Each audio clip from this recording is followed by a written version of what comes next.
Chuck here, back again, and this is Milton Daily Homes. I'm sorry, I'm not Seacrest, but anyways, there's 9 on our list today, and the first one up is Deverell Place, 925 Deverell, 3049. It's a Brentridge end, and some of the joined ones now are selling for over 3, very commonly. So an end unit, there's no backyard here, but hardwood floors. They've done some nice work in the kitchen. They got an extra pantry, got a backsplash. Uh, it's all kicking. This one, bottom line is this one is priced well. It could even sell for more.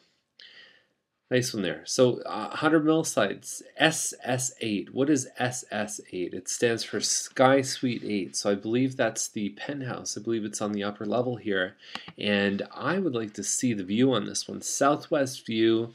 It's probably the best location in the entire building to be in. You get a view of the mill pond. You probably can even see Lake Ontario. The escarpment, you'll get a great view coming right across. So this is fantastic. I can't wait to see the pictures, and if it's upgraded at all, I think it might be worth the money. 99 Waters, 344.9. It's got a finished basement here. There's a kitchen. I could see some people having issues with how big that is. It might be a little bit tight to navigate when you're cooking together. And there's a good shot of how the family, kitchen, and eat-in area all interact. And there's the ensuite 2 sinks. That's very nice. And that looks like the basement downstairs. So you get a wet bar with a fridge, and you can see the other view here. So somebody obviously likes Michigan State.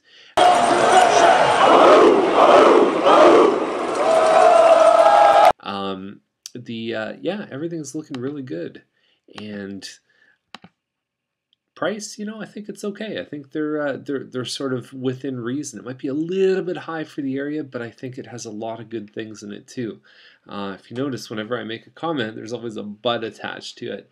Night Trail, I don't think there's any buts attached to this one. Actually, there is. Let me explain. So double car garage at 379, automatically, bang, your eyes, you got my attention. So the but on this one is that you've got one big room here, and you can see they've set it up like a dining and a family room. A lot of people can't find the room to do both of that. You got a fireplace, but this is an all-in-one room, and then you have a kitchen here with an eat-in area. And so this one, that's it. That's all you get on the main floor. You get a kitchen, you get the family room. That's all. 3 bedrooms upstairs, hot tub, deck, and there's another shot of the room there. So overall, I think it's still a great deal. It would be great to have a finished basement just so you can have some of that extra space. Maybe use that main room as more of a formal room than an all-in-one kind of room. But nice. Tiffany Park was the builder there. So Swan Crescent, $399. It's a semi, and it's basically it's between 1,700 and 1,800 square feet. It has a finished basement. Swan is a fantastic street, and at first I thought the price was high, but the more I'm thinking about it, a 1,900 square foot home with some upgrades in it, a semi-detached, would sell for $370, $380.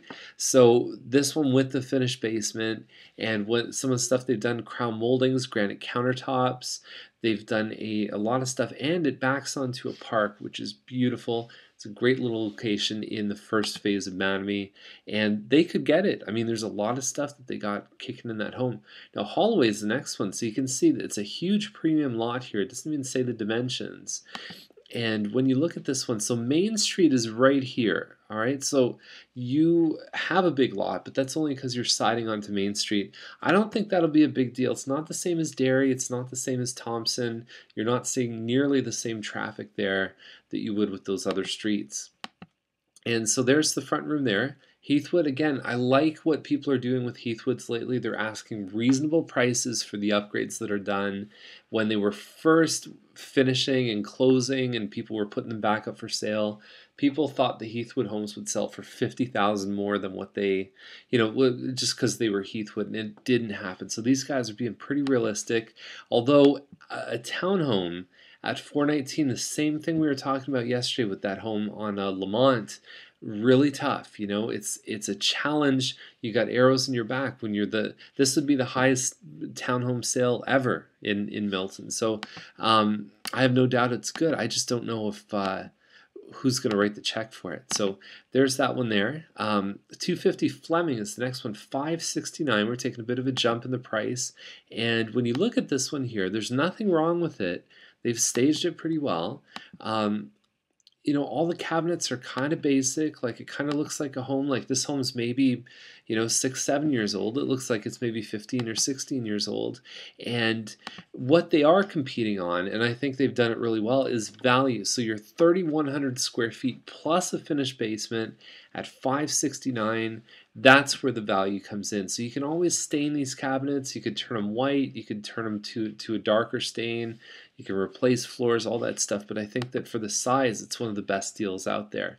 And I believe this is a relist too. I think that they had it listed and then they canceled it and put it out again. Now Cusick is the next one here. It's about 3,400 square feet. You got a wraparound patio here, and tiles on diagonal. You got a little room in the front there, a little formal living room, and there's the dining area. Then it opens up to the kitchen with a small island, and then you've got the family room, and you know, pretty big inside. You got double sinks in the master. At 639, they're fighting size-wise. I think they're fighting, like for example, the one on Lingen. I think there's one on Lingen there that would compare pretty well against this one. I kind of like the Lingen one more, but anyways, that's what's going on with that one there. 95-foot lot, a little bit deeper. It doesn't blow me away. I don't think there's anything there that really grabs. Now Mellinston is at 719, and when you look inside, hardwood floors, very nice. The kitchen's had some work done to it, no doubt about that. Everything presents well. My opinion personally is that you gotta be, in order to command over 700,000, you gotta have a lot premium. This one's okay, like it has 47 feet at the rear, but it's a standard depth. You really gotta be like backing onto woods. You gotta have a big premium lot, and you gotta be upgraded to the max, and you gotta be well over 3,000 square feet. So 3,300, they've upgraded it. They're just not getting, in my opinion, they don't have the lot to really command that kind of price. But they do have granite counters. They've got some stuff in here. They've got some things that people would find valuable. I just think sevens, you gotta really kick it into high gear. You gotta have the goods to be in that range. So that's our list for today. If you have any questions, as always, give us a call. And we got a couple tour times in the next few days that are still, there's some spots open. So you can just sign up there on the links on, I think it's that side. I'm going mirror image here. So have a great day. Bye.